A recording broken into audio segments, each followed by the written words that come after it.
చక్కనమ్మ పైడి బొమ్మ తేనె నవ్వుల జాబిలమ్మ లేని సాకులు చెప్పకమ్మ.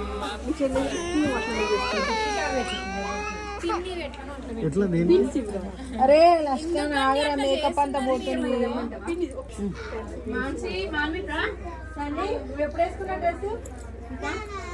పట్టువోణి కట్టవమ్మ నాన్నయదపై నిన్నటిదాకా అల్లరి ఆటలు ఆడిన చిన్నారి తల్లి లేత భుజములు నేడు చీరలు మోయునా. చెల్లో తురిమిన మంచి